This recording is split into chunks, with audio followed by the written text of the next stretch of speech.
Seguimos, amigas y amigos, en Círculo Virtuoso con el abogado constitucionalista, experto en la materia, Ricardo Velázquez Ramírez, con quien conversamos pues la situación de la política en nuestro país y desde lo que corresponde al mundo de la juridicidad, cómo debemos ver en perspectiva y qué alternativa y solución tenemos para superar estas anomalías advertidas. Ricardo, un aspecto también que preocupa desde la juridicidad, por cierto, es referente al mundo arbitral, ese trajinar que en su momento se auspició mucho. Se dijo, por cierto, de que frente a una situación complicada de lo que es el Poder Judicial, entonces nace el arbitraje como una alternativa para mitigar y disminuir la carga procesal del Poder Judicial, por cierto, ¿no? Las noticias de los últimos días, de esta semana, es de que anda cojeando o algo anda mal, porque si bien es cierto, hay árbitros con una solvencia moral o con un prestigio ganado, de pronto nos toma por sorpresa de que están de todas maneras investigados, allanan su domicilio, levantan el secreto de sus comunicaciones, y ese prestigio ganado finalmente termina perjudicando. Si queremos ejemplificar un poquito, teníamos seguramente, bueno, desde mi óptica, a Fernando Cantuarias, que ha sido pues decano de la Universidad del Pacífico. De pronto también allanan su casa y hemos visto el pronunciamiento del doctor Cantuarias, bastante afectado, con justo derecho seguramente, que están afectando a su reputación, su imagen como un profesional. En ese sentido, Ricardo, ¿cómo adviertes? Hay casos excepcionales, estamos hablando de casos de arbitrajes de inversión, porque es lo que más ha salido en la prensa, y que por lo tanto igual debe seguir dinamizando, debe seguir especializando esta sede arbitral, sea en el ámbito laboral, sea en el ámbito de derecho de Indecopi, derecho del consumidor, arbitraje de inversiones, todo que sigue en marcha, pero estos aspectos que hemos advertido como anomalías o corrupción en sede arbitral deben ser inspectorados y no deberíamos preocuparnos mucho, porque en realidad abogado que se porta mal definitivamente simplemente se le quita la licencia, sale de su membresía del colegio de abogados que corresponde y también a la sede arbitral que corresponde, es retirado, y por supuesto el derecho penal implica de que si está en actos de corrupción, purga cárcel y todo marcha en perspectiva para seguir avanzando la sede arbitral que tanto preocupa en nuestro país, mejorar la justicia, por cierto. ¿Cuál es tu opinión, Ricardo? Hay denuncias, la Fiscalía está investigando, debe existir indicios y probablemente algunas pruebas, y como tal pone también en cuestión la naturaleza del derecho privado peruano, cuya competencia le corresponde precisamente al sistema arbitral, que está, digamos, en una línea paralela y previa a la jurisdicción ordinaria. Es decir, aquí se trata de que las partes en conflicto recurren a un árbitro para que resuelvan, ¿no?, fuera de la jurisdicción, vuelvo a repetir, ordinaria, y como tal hay que cumplir esas reglas también del sistema arbitral. Todo parece indicar que en estos arbitrajes donde el Estado ha estado ciertamente involucrado, el Estado ha perdido la gran mayoría de arbitrios, ¿no? Cosa sospechosa también. Situación por el cual ha generado una sospecha también en el poder, en este caso el Ministerio Público, en virtud de que justamente estas empresas involucradas en actos de corrupción como Odebrecht y el famoso Club de la Construcción son los que han salido beneficiados en estas pugnas y contiendas arbitrales. Entonces, lo que hace suponer, ¿no?, al Ministerio Público que algo no está caminando bien, y como tal tú has descrito perfectamente los pasos que está dando en este momento el Ministerio Público. Correcto. Ahora, de hecho que van a salir afectados probablemente algunos abogados prestigiosos, ¿no? Que tienen solvencia ética, moral, académica, pero todos estamos pues, cuando se trata de investigar y en todo caso de evitar que se generen dudas, pues permitir la investigación. Transparencia, pues. Transparencia. Y ningún peruano puede tener, pues, yo diría, un trato especial, ¿no? Ciertamente, si, claro. Digamos, un árbitro está involucrado, o hay la sospecha que está involucrado en actos de corrupción, pues tiene que someterse a las investigaciones. Así es, Ricardo. Así es. Ahora, hay situaciones preocupantes en ese sentido, ¿no? Hemos escuchado de que, claro, frente a esta situación del arbitraje de inversiones y seguramente los árbitros que salen en defensa, el prestigio académico, profesional y moral implica de que ellos van a salir pues a cuidar y mantener en reputación su imagen. Entonces, dentro del análisis ya del contexto del arbitraje de inversiones o dentro del contexto de la economía, de cómo se dinamiza esta ingeniería económica financiera conglomerada, compleja y todo un telaraña ahí de cómo se maneja, pues son millones y millones de inversiones de transnacionales, se considera pues que seguramente hay árbitros que han laudado correctamente, ¿no? De manera que también se entrega coimas o se paga pues a árbitros para que lauden correctamente de acuerdo a lo que corresponde.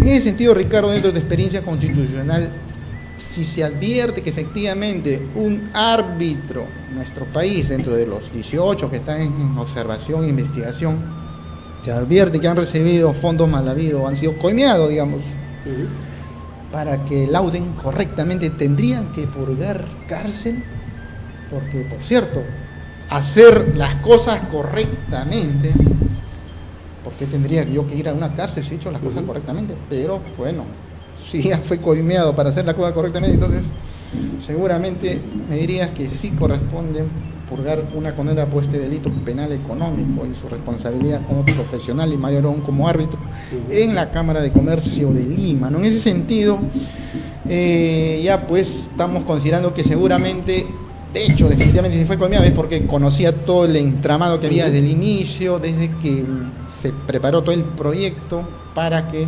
finalmente cuando llegue a ser arbitral él laude o tomó conocimiento cuando fue contratado como tal, ¿no? Desde el derecho constitucional, por cierto, vamos a estar acá en una disyuntiva. ¿Qué pesa más? Que una responsabilidad como profesional, en este caso como árbitro, hizo la cosa correcta, sin embargo, paralelamente estaba recibiendo fondos. ¿Hay un contrasentido ahí o es que estamos entendiendo mal? Por supuesto que hay un contrasentido y estaría ya cometiendo, por cierto, un delito. Claro. Pero, digamos, el árbitro es parte de la cadena de corrupción, a pesar de no ser funcionario. Ciertamente. Porque claro, sus vínculos probablemente estén con el representante del Estado, que por lo general es el procurador. Así es. ¿Sí? Y como tal, habría que el Ministerio Público tendría obviamente que investigar para ver cuáles son esos nexos, ¿no? Con el Estado, con los funcionarios públicos y sobre todo con la Procuraduría. Si efectivamente ha habido de por medio una mala defensa, ¿no? Estos árbitros no han jugado de forma imparcial, ¿no? Correcto. Sino todo por el contrario, han favorecido a una de las partes, sobre todo a la otra parte. Digamos, estamos hablando en un conflicto entre el Estado y una empresa. Ciertamente eso se tendría que demostrar, y además seguramente habrán testigos que ahondarán y seguramente sumarán pruebas para de esta manera determinar esa responsabilidad. Y si no existiera, pues el Ministerio Público tendrá que pedir al Poder Judicial que se aperture el proceso y obviamente pedirá la pena que le corresponde y tendrán que irse a la cárcel si es que han habido o han cometido delitos, ¿no? Claro, como bien dicen, ¿no? Es perseguir el dinero, la ruta del dinero, pero seguramente si han estado muy bien preparados para de alguna manera disfrazar todo, esconder las pruebas que tanto se habla, seguramente los árbitros van a decir, bueno, comprueben de que a mí me entregaron o yo fui coimeado o recibí un fondo, ¿no? Sin embargo es complicado a veces, salvo como dice de pues las colaboraciones eficaces que a veces dicen yo lo entregué en una reunión, en una sala, en una oficina X, y cuando se pide pues mayor información por los años que han transcurrido, a veces no se encuentran levantando el secreto de las comunicaciones, a veces todo era en forma directa, coordinada, y a veces no hay en los celulares las comunicaciones o coordinaciones, ¿no? Y lamentablemente en un Estado de Derecho la norma juega mucho, y muchas veces esas normas han sido hechos para efectos de cubrir, ¿no? Y blindar actos de corrupción. Entonces, por eso es que hoy urge una reforma integral del sistema de justicia. O sea, el tema no es tan simple como parece, ¿no? No es solamente el hecho de hacer algunos remiendos a las normas vigentes, sino yo diría incluso va más allá de una simple reforma constitucional tal como se hizo con el referéndum.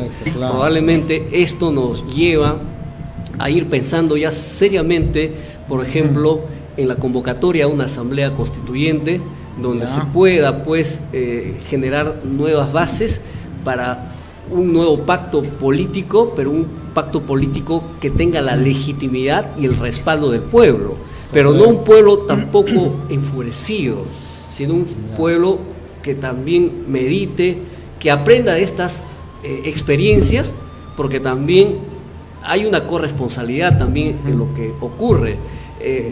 La mala elección de una autoridad no es responsabilidad sola y únicamente de la autoridad, que probablemente lo haya engañado al pueblo, sino también el hecho de que el pueblo se deje engañar reiteradas veces y siempre elige, no necesariamente al mejor, a pesar que existe información, elige muchas veces al incompetente sabiendo. Solo cuál es la ventaja que tienen muchas veces algunos de los que ganan, o muchos de los que ganan, el tener capacidad económica para hacer una buena campaña. Cuando en la parte, digamos, programática y de propuestas hay una tremenda pobreza, debilidad. Eso no puede seguir ocurriendo. Entonces ahí hay un tema también de responsabilidad ciudadana y eso tiene que cambiar. Por eso pienso que es legítimo ir ya pensando en una asamblea constituyente. Ya he visto que no solamente es un pedido de las izquierdas, sino también he visto Acción Popular, algunos líderes que están ya también pensando en la asamblea constituyente. Muchos constitucionalistas también creemos que eso es la salida prudente y razonable. No hay consenso en la comunidad jurídica de constitucionalistas, pero de lo que no había antes, digamos, ninguna puerta para la asamblea constituyente, hoy yo diría estamos en un 50-50 y esto va ganando cada vez más terreno. Bueno, Ricardo, hay algunos líderes políticos en ese contexto que bien comentas, no han sido tajantes o no se han pronunciado en forma clara referente a la crisis de Venezuela. Es consabido, pues, a Juan Guaidó ha sido electo, en todo caso nombrado, y es un presidente en la sombra, pero Nicolás Maduro igual tiene el predominio de como autoridad, primera autoridad dentro de lo que corresponde a la presidencia de esta República de Venezuela, ¿no?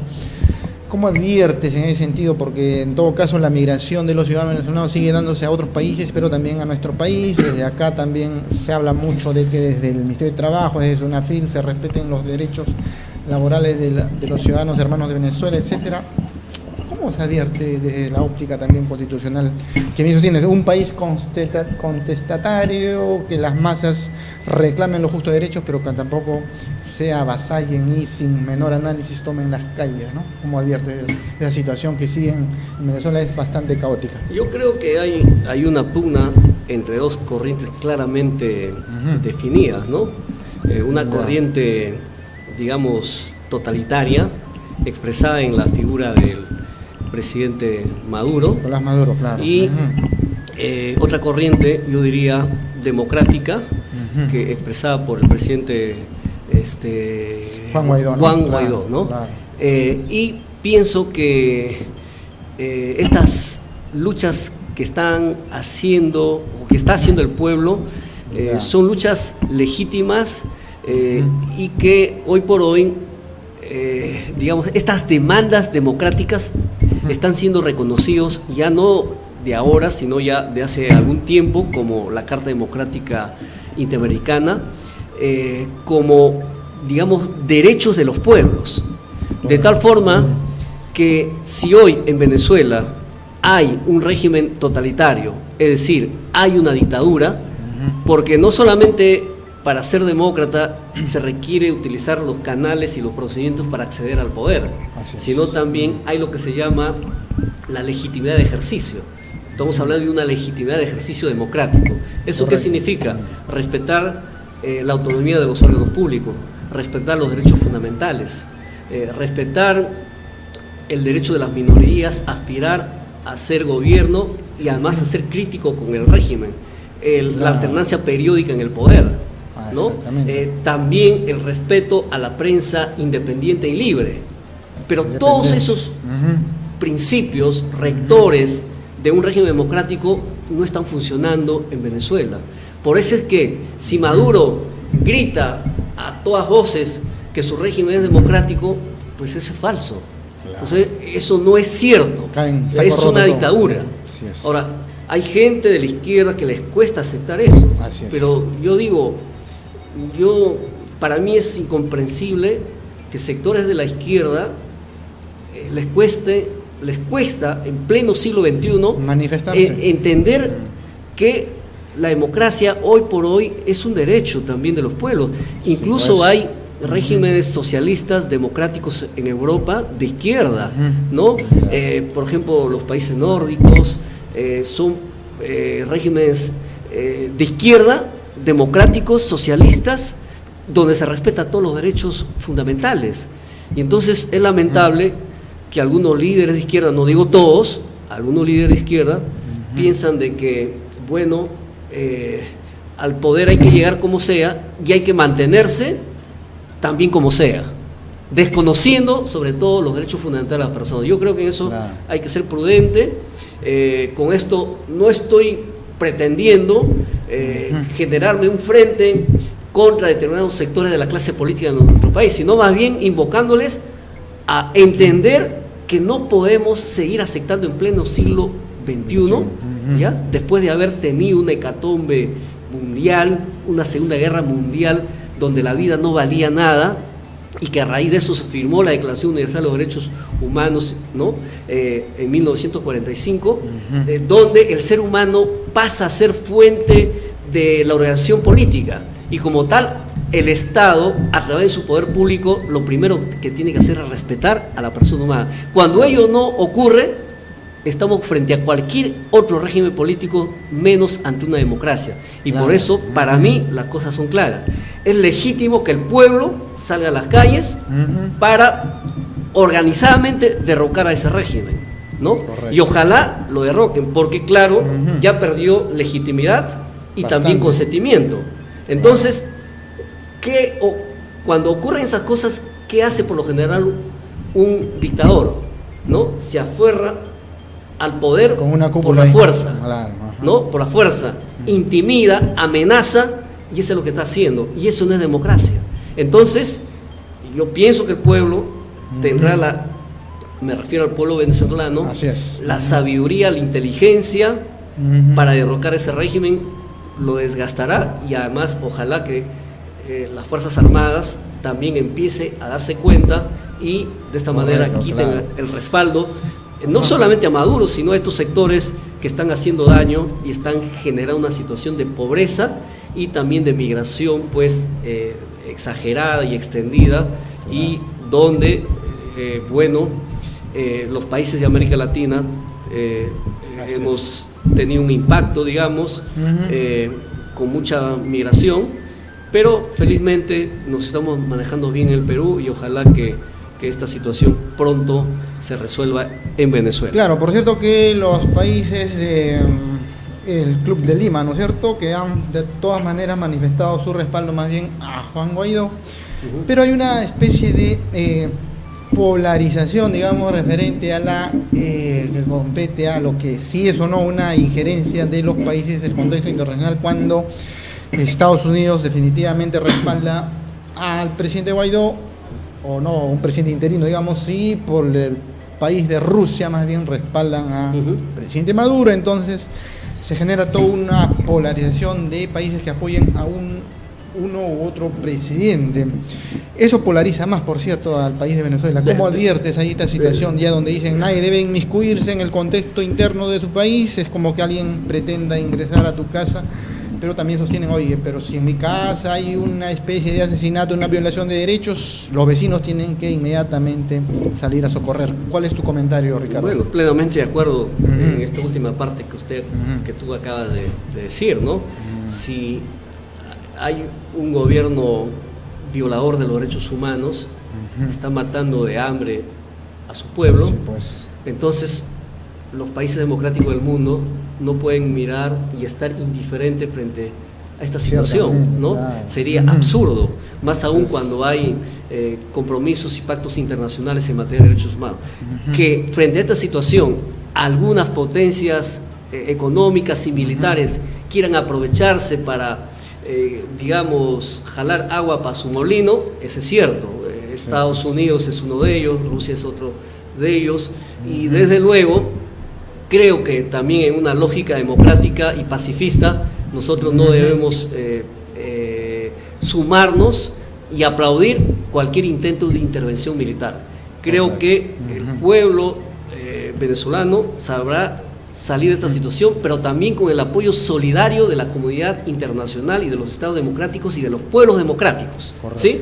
Lo que significa que, bueno, habrá que extender la mano a Venezuela con la ayuda humanitaria, cerrar el paso también al gobierno de Maduro, por ejemplo, cerrando y no reconociendo a sus embajadores, sino más bien a los embajadores que esté designado por el presidente Juan Guaidó, ¿no? Correcto. De tal forma que creo que es un tema que esperamos no dure mucho más, porque la situación cada vez se agudiza más a raíz de esta situación de emergencia humanitaria que Maduro, a través con sus tropas, las fuerzas militares, no están permitiendo ingresar todo este apoyo, digamos, no solamente de Estados Unidos, sino de otros países de América Latina.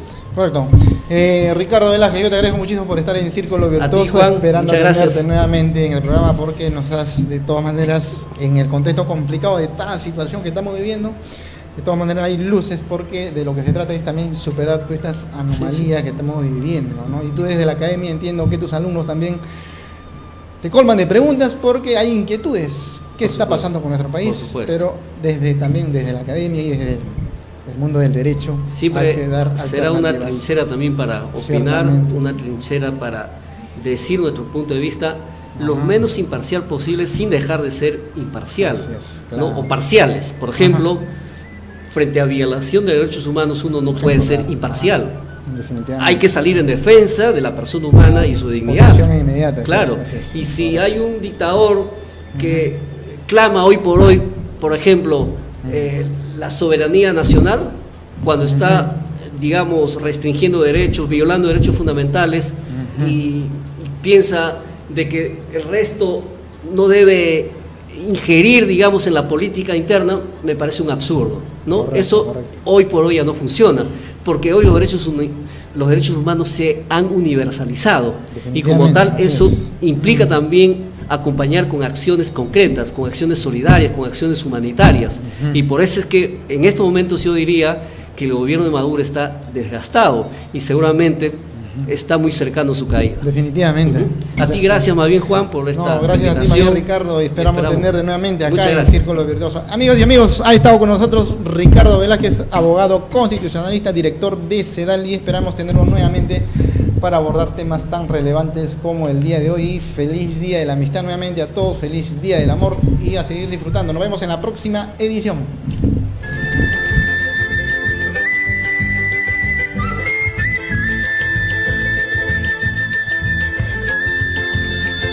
finalidades e intenciones políticas del indulto, los deudos de Barrios Altos y La Cantuta alzaron su voz de protesta al llevar el caso a la Corte Interamericana de Derechos Humanos, la cual concluyó que el Poder Judicial peruano revise nuevamente el caso.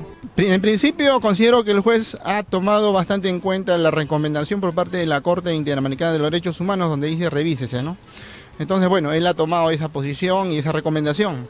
Pero lo que no ha advertido, y ahí de repente ha pecado un poquito en exceso el juez, es de que el control de convencionalidad es un aspecto que no le compete a él. En realidad el control de convencionalidad le compete a un juez constitucional y él no lo es. Perú en Rusia 2018. Ya sí, un poquito el tráfico, me comprende la situación, amigo. Cuéntanos cómo inicia la cevichería, la comida, todo. Todo nace en un puestito de carretilla. Ajá. Hace más de 40 años.